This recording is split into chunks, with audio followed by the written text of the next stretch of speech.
Hi, everyone. Good morning, and very happy to be here talking to all of you today. Unfortunately, I'm not going to talk about robots or drones, so you'll have to hold on for the next ones to hear about that. But I did want to talk to you about Uber's evolving role in the on-demand economy.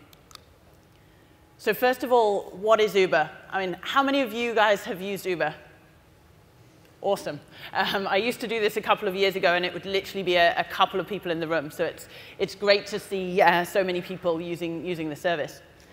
Essentially, with the development of services powered by apps, users are getting more and more things from their smartphone, whether it's information, whether it's finance, or in the case of Uber, a car. Our mission is as simple as this. We want you to be able to push a button and get a ride within a matter of 5 minutes. Most of you will be familiar with how it works. You open up the app once you're registered as a user. You can see the different services that we offer. You can see some pricing information, and you can see where the nearest cars are in the app. You press a button, and right away, a car is on his way to you. You get past the name, photo, and registration of the driver, and you can watch them drive up in the app, so you don't have to wait around in the cold. And then when you get to where you're going, you just get out. It's completely seamless. We've got your credit card details on file, so we charge the trip to your account, and you get emailed a detailed receipt with all the information about your journey. And then importantly, at the end, after every single trip, there's a two-way rating system. So we ask you as the customer to rate your driver, and he or she also rates you. That allows us to make sure not only that we provide a really high-quality service, but also that riders and drivers are ensured a respectful environment in which to work and go about their lives. Uber started back in 2010 in San Francisco. You can just see one little blue dot there on the map. And since then, we've seen huge demand for the service because of the convenience, the affordability, and the ability just to get that car at the touch of a button. And so we're now operating in cities all over the world. And it's not just cities in developed countries like the US, like in Europe. You can now open the same app and get the same safe, reliable, and affordable service, even in cities that were traditionally much more difficult to get around. For example, we're operating in Bogota, in Nairobi, in Manila, in Bangalore. Even in Riyadh, we're helping people to get around. And there's some really inspiring stories there of how women have often struggled to be able to move around and have the freedom that we take for granted. And Uber's providing them that opportunity. We're now in more than 350 cities in 64 countries in 6 continents around the world. Here in the UK, we're in 12 cities, and our users across the UK are doing millions of trips every single month. We recently launched in Scotland, in Glasgow and Edinburgh, and then we're in most of the major cities across England. And one of the things, what we've seen as demand increases and Uber begins to scale, we're actually able to start solving or helping to solve some of the really difficult transportation problems in our cities. What if we, as Uber, could not only make transportation more efficient, but also make it more affordable? If we can get to the point where everyone has affordable and reliable and safe transportation at the touch of a button on their smartphone, suddenly there's no longer such a need for people to own a private car. Some of the cities in Europe, for example, Helsinki, already have an aspiration that by 2025, no one will need to own a private car. They can still have one if they want to, of course, as a hobby, but people will have access to such a suite of options that they don't feel the need to own their own. As we've built up scale, the system becomes much, much more efficient. This is a chart showing the average arrival times in cities across the world. And you can see in almost all cities that we operate, you can get a car in less than the time it takes you to order a coffee. And of course, that time improves as we scale. Here in London, when we first launched our UberX service, it took about 6.5 minutes for you to get a car. And obviously, that was only in central London. Now, we're down to 3.3 minutes, and that's across almost all of Greater London. In fact, 30% of the trips that we run here in London start or end outside zones 1 or 2. So suddenly we're providing access to transportation for people who never really had it before. And then the second question is, what if we could make that transportation more affordable? As many of you have probably already seen, UberX is already typically 30 or 40% cheaper than other taxi and private hire options. The secret to that is the efficiency that the technology brings. We send you the nearest available driver every time. Because of the scale of the system, that driver, after he's dropped you off, will probably get another trip within 4 or 5 minutes. And so they're always kept busy.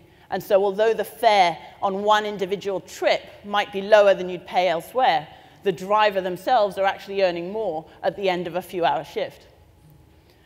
But a service that we've launched in many of the US cities and in Paris takes this one step further. In those cities, we have users doing millions of trips every month. And a large proportion of those, or a significant proportion in any day, are actually lookalike trips. So people are starting their trip in a similar place and ending it in a similar place around the same time. Obvious examples would be around airports, but also just people going about their daily commute or doing trips into town. And what Uber Pool does is it allows you to match 2 riders that are going in a similar direction and allows them to share the cost of that trip without going more than a couple of minutes out of their way. Not only does that bring down the cost of transportation, it also reduces the congestion on the roads and it reduces the amount of emissions that the cars are giving. If we took an example, imagine after this presentation, I'm going back to our office in East London. If we had Pool here in London, I'd be able to open up my app, request a Pool, and maybe there's someone already in the car on Marylebone Road, and they're heading to East London as well. And with a short detour, they'd pick me up, drop me off where I need to go, and then the next passenger. And we'd both reduce the price of our trip by 30 or 40%. Now we take it one step further. We already have provided you the ability to get a car at the touch of a button. David alluded to some of the marketing stunts we've also done, which you might have experienced, where we allow you to get Uber kittens or Uber ice cream at the touch of a button.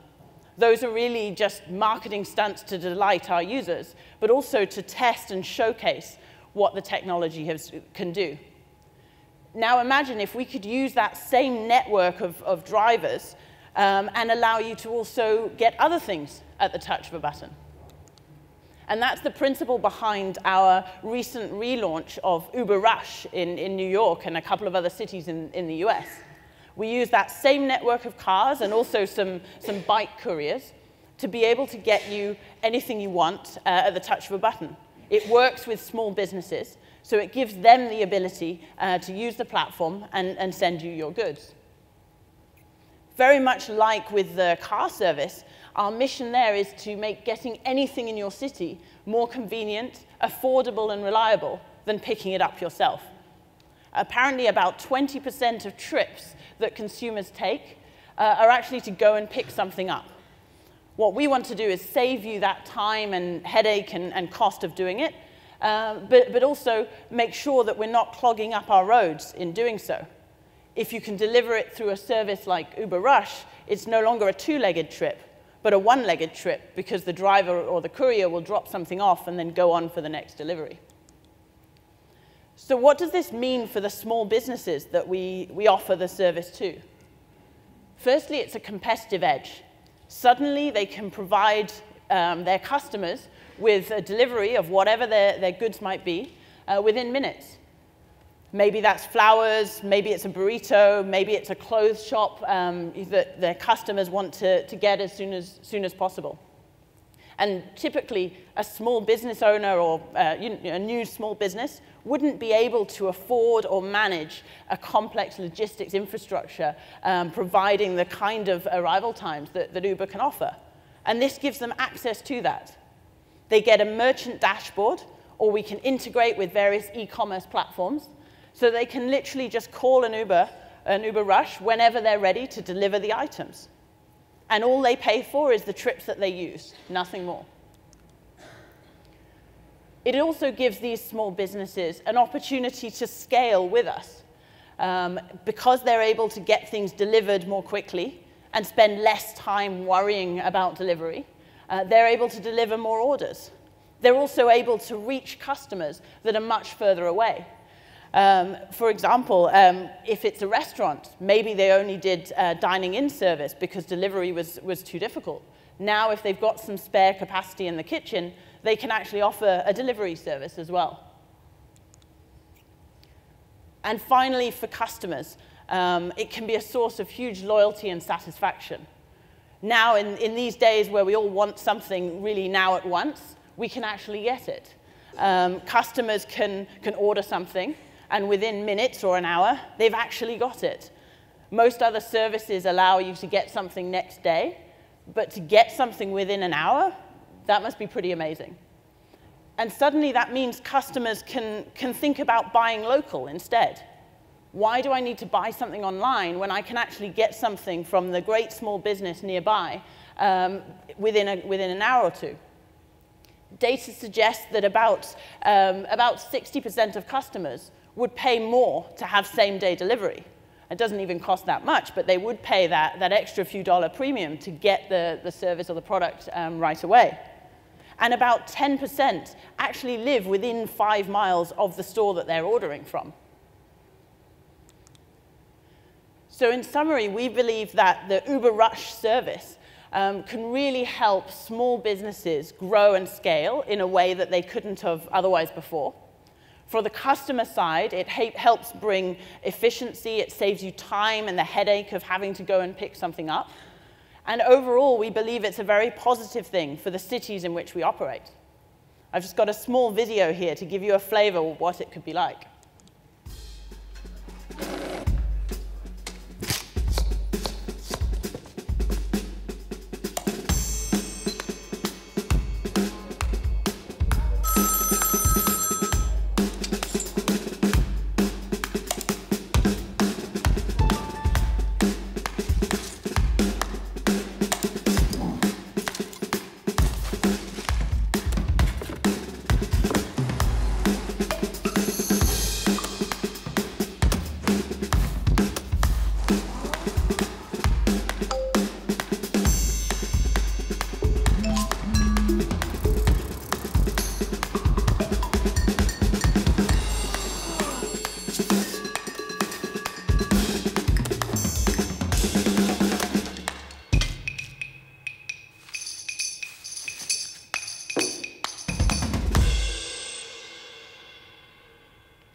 For Uber, the scale has brought us huge amounts of efficiencies, and technology has brought us amazing opportunities to bring consumers things now at once as really a part of the on-demand economy.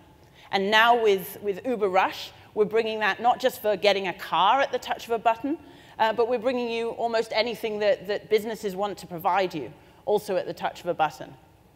Now, if we look ahead to the future, and remember, this is only just launched last month, so it's a little way ahead. But if you look ahead to the future, imagine if we could combine the Uber Pool technology with the Uber Rush platform I've talked about here. Now, suddenly, you can still get something within minutes. Maybe it takes a couple of minutes longer, but we're combining multiple delivery services on the same route in the same way that Uber Pool might do. So instead of having a dedicated courier to bring you your flowers, they might be picked up in a car that then also picks up some clothes and some food that needs to be delivered. And they can all be dropped off at an amazingly affordable price.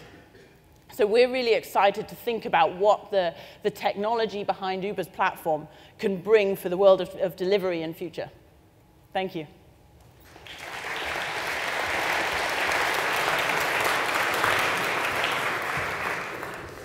So Joe, you're talking about the motor car. Is Uber also thinking about adding things that deliver in the sky, things that deliver on one wheel or maybe two wheels? So far, that's probably a bit in the future, and I'll leave the companies who follow me to talk about that. I mean, one of the benefits that we get is leveraging the existing transportation infrastructure that we have in a city. So if those cars are unused, getting more benefit out of them. But as we start to expand, we can always think about how we use other forms of transport.